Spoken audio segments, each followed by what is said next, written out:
Pagi itu langit Jakarta tampak gelap tertutup awan tebal, dan hujan deras mengguyur kota tanpa henti seolah tidak mau berhenti. Di depan sebuah rumah mewah besar yang dikelilingi pagar tanaman terawat dan kolam air mancur marmer, seorang perempuan berseragam biru lusuh duduk sendirian di bawah pohon di taman. Rambutnya basah menempel di wajah, tangannya gemetar saat mencoba menyuap nasi dari kotak makan plastik murahan. Hujan semakin deras, bercampur dengan air mata yang mengalir diam-diam di pipinya. Namun ia tidak beranjak, tidak mencari tempat berlindung. Makanannya basah kuyup, pakaiannya menempel ketat di tubuh mungilnya yang menggigil kedinginan dan kelelahan. Ia tampak seperti seseorang yang sudah lama melupakan arti kenyamanan. Dan tepat di saat itulah sang pemilik rumah mewah itu melihatnya, seorang laki-laki yang kekayaannya mampu membeli kebahagiaan ribuan orang. Namun apa yang ia temukan setelah itu menghancurkan hatinya jauh lebih dalam dari kehilangan harta manapun. Sebelum kita lanjutkan, jika kamu percaya pada kebaikan dan memberi kesempatan kedua bagi sesama, jangan lupa like, komen, bagikan, dan subscribe ke channel ini. Satu gerakan kecilmu bisa menyebarkan harapan ke seluruh dunia. Nama lelaki itu adalah Pak Rendra, salah satu pengusaha paling sukses di Jakarta. Ia membangun bisnisnya dari nol dengan kerja keras selama puluhan tahun, namun seiring waktu kesuksesannya justru membuatnya semakin dingin dan jauh dari orang-orang di sekitarnya. Baginya, uang adalah jawaban atas segalanya, kekuasaan, kehormatan, dan kebahagiaan. Ia hampir tidak pernah memperhatikan orang-orang yang bekerja untuknya. Para pembantu, sopir, dan tukang kebun hanyalah pelengkap dalam kisah kejayaannya. Namun hari itu, pemandangan pembantunya yang basah kuyup di bawah pohon entah mengapa menembus tembok ketidakpedulian yang selama ini ia bangun kokoh di dalam hatinya. Nama perempuan itu adalah Siti, pendiam, penurut, dan selalu datang lebih awal dari siapapun. Pak Rendra tidak pernah mendengarnya mengeluh, tidak pernah melihatnya bermalas-malasan. Namun kini ia duduk di tengah hujan, makan sendirian seolah dunia benar-benar telah melupakannya. Pak Rendra mengamatinya sejenak dari balik mobilnya, bingung dan tidak mengerti. Mengapa seseorang memilih makan di luar dalam cuaca seperti ini, padahal tempat berteduh hanya beberapa langkah saja? Ia memiliki dapur yang luas dan nyaman, lebih dari cukup untuk semua orang. Ia turun dari mobilnya, sepatu mengkilapnya amblas ke rumput basah, lalu memanggil Siti, tapi Siti seperti tidak mendengarnya, atau mungkin pura-pura tidak mendengar. Ketika Pak Rendra akhirnya menghampirinya, Siti langsung berusaha berdiri, mengusap wajahnya dan menyembunyikan kotak makannya seolah ia telah melakukan kesalahan besar. Melihat tangannya yang gemetar membuat Pak Rendra tidak nyaman. Ia bertanya kenapa Siti duduk di sana, tapi Siti hanya berbisik meminta maaf dengan mata tertunduk menatap tanah. Pak Rendra pergi tanpa mendesak lebih jauh. Namun ada sesuatu dalam dirinya yang tidak bisa membiarkan hal itu berlalu begitu saja. Sepanjang hari ia tidak bisa berkonsentrasi. Rapat-rapat penting, telepon bisnis bernilai miliaran rupiah, bahkan detak jam tangan mahalnya semuanya terasa kabur di balik bayangan perempuan yang makan sendirian di tengah hujan itu. Malam harinya, saat keluarganya duduk makan bersama, Pak Rendra bertanya kepada salah satu staf senior tentang Siti.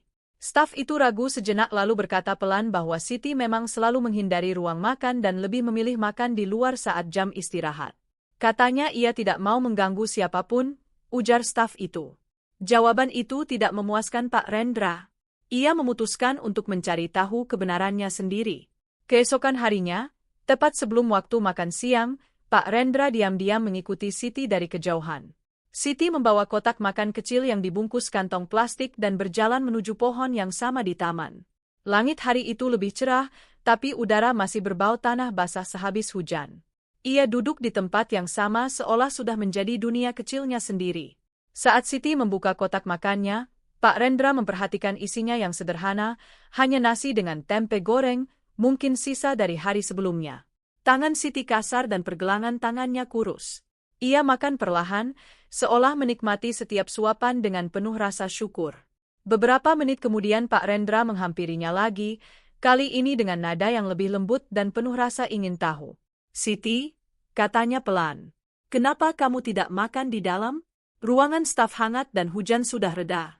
Siti terdiam, sendoknya terhenti di tengah jalan menuju mulutnya. Lalu ia menurunkannya perlahan, menatap makanannya. Suaranya terdengar sedikit bergetar namun tetap tenang. Pak, dulu saya biasa makan di dalam, tapi suatu hari tamu-tamu Bapak datang lebih awal. Saya sedang duduk di sudut ruangan dan mereka bilang seragam saya berbau sabun cuci dan saya tidak seharusnya berada dekat ruang makan. Saya tidak mau membuat Bapak malu lagi. Jadi sejak saat itu saya makan di sini saja.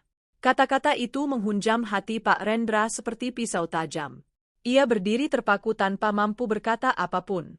Ia tidak ingat kejadian itu, namun kenyataan bahwa seseorang diperlakukan seburuk itu di bawah atapnya sendiri karena status sosial membuat dadanya terasa kosong. Ia memperhatikan bagaimana Siti memaksakan senyum setelah selesai menjelaskan, seolah ingin menghibur Pak Rendra. Senyum itulah yang akhirnya meruntuhkan sesuatu yang dalam di lubuk hatinya. Selama beberapa hari berikutnya Pak Rendra diam-diam mengamati Siti lebih dekat. Ia mengetahui bahwa Siti selalu tiba 3 jam lebih awal setiap pagi, bukan karena diperintahkan, melainkan karena ia berjalan kaki cukup jauh dari kontrakan kecilnya di pinggiran Jakarta. Suaminya meninggal karena kecelakaan beberapa tahun lalu, dan sejak itu ia membesarkan seorang putra seorang diri. Siti merangkap beberapa pekerjaan sekaligus, membersihkan gedung perkantoran di malam hari dan bekerja di rumah mewah Pak Rendra di siang hari. Meski kelelahan selalu menghantui, ia tetap ramah dan lembut kepada semua orang di sekitarnya. Ketika Pak Rendra menyadari bahwa Siti selama ini bekerja sambil menahan sakit dan lapar demi membiayai pendidikan anaknya, rasa bersalah membanjiri hatinya seperti hujan deras yang pernah ia saksikan mengguyur perempuan itu. Suatu sore Pak Rendra memutuskan untuk mengunjungi kampung tempat Siti tinggal. Tempat itu jauh sekali dari kemewahan dan gemerlapnya dunianya. Jalan-jalannya sempit, rumah-rumahnya kecil dan kusam. Ia melihat anak-anak bermain tanpa alas kaki, dan di salah satu rumah dengan dinding retak dan atap bocor, ia menemukan putra Siti duduk di meja kayu sedang belajar di bawah cahaya lampu yang redup. Anak itu mendongak dan tersenyum sopan. Di dinding belakangnya tertempel gambar-gambar yang ia buat sendiri, gambar seorang dokter, sebuah rumah sakit, dan seorang perempuan berseragam biru. Pak Rendra menyadari bahwa impian anak itu adalah menjadi dokter agar bisa membantu orang-orang seperti ibunya. Malam itu Pak Rendra tidak bisa tidur. Ia menatap keluar jendela, memandangi cahaya kota Jakarta yang berkelip di kejauhan. Ia merenungi bagaimana selama ini ia membangun gedung-gedung pencakar langit, namun tidak pernah membangun kebaikan di hatinya sendiri. Ia memiliki miliaran rupiah di rekening bank, namun tidak satu pun yang benar-benar bermakna di dalam hatinya. Keesokan paginya ia memanggil Siti ke ruang kerjanya.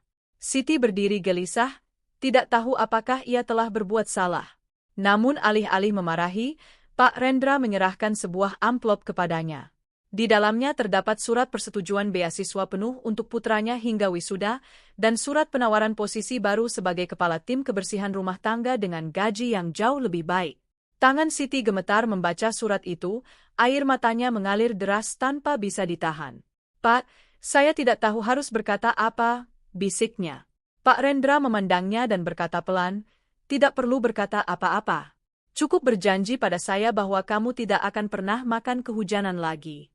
Minggu demi minggu berlalu dan rumah mewah itu terasa berbeda. Udaranya seolah lebih hangat.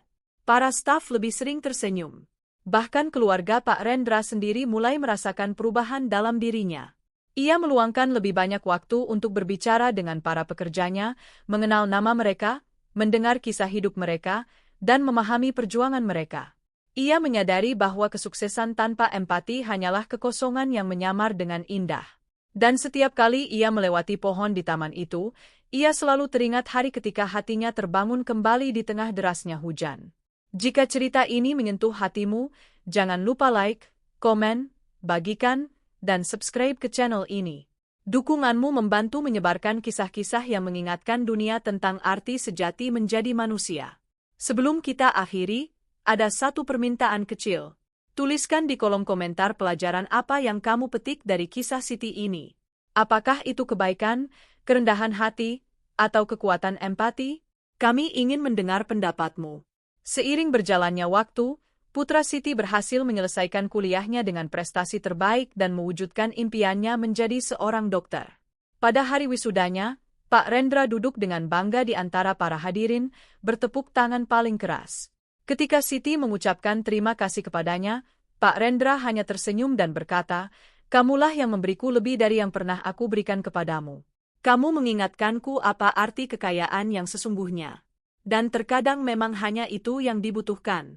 Satu tindakan kebaikan, satu momen saling memahami, satu pandangan di balik derasnya hujan untuk mengubah hati seseorang selamanya. Alhamdulillah.